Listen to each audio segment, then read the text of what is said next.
If you have a problem with the highlights in your landscape images of being blown out, or you want to create HDR shots, this video is for you.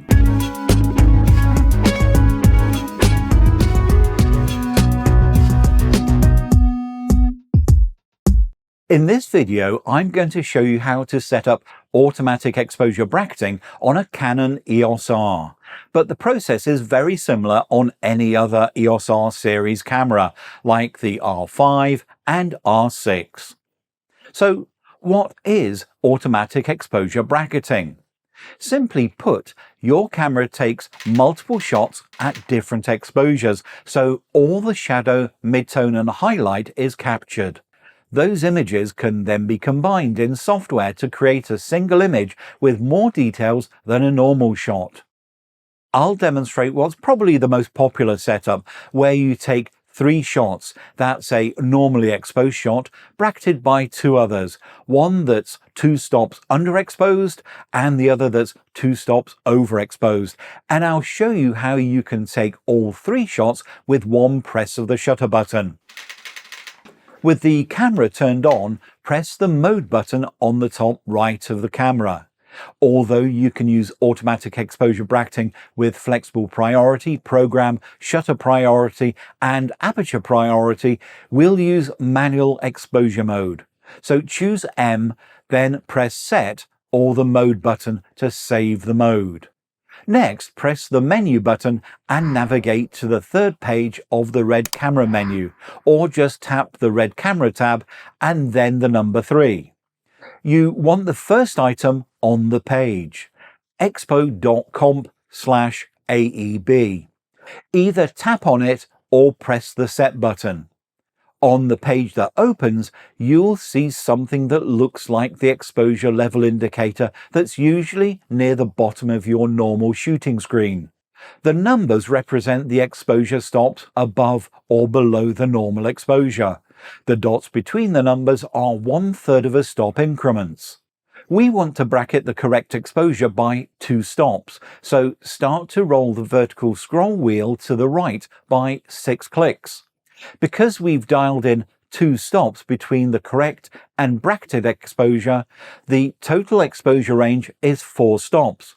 To save this, tap Set Stroke OK in the bottom right of the screen, or press the Set button. Finally, press the menu button to exit the menu and return to your normal shooting screen. You'll see the exposure level indicator at the bottom of the screen with a line below the 0 and a line under the -2 and +2. Those 2 extra lines indicate the exposure of your bracketed shots. Now, this isn't the only way to enable automatic exposure bracketing. I have seen plenty of people using the info button. You press it repeatedly until you see the black screen with camera settings.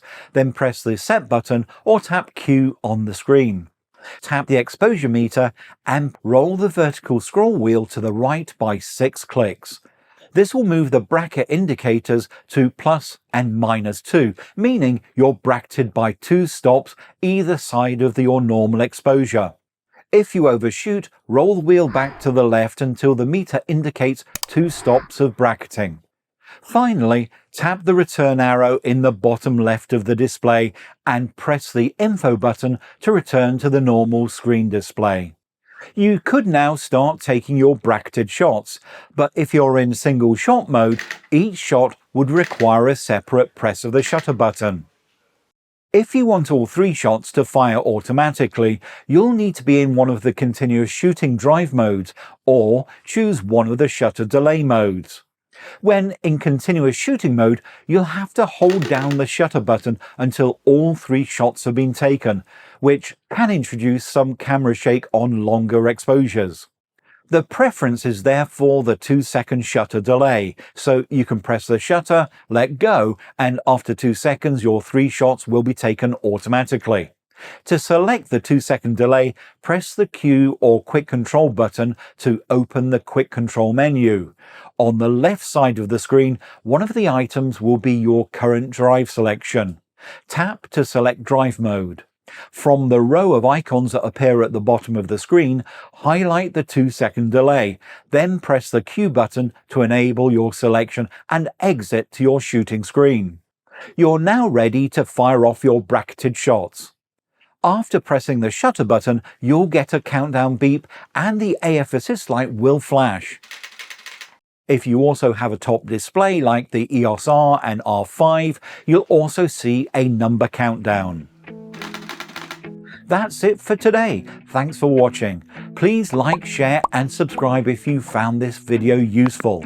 It helps me make more, and to make sure you don't miss any new videos, hit that notification bell.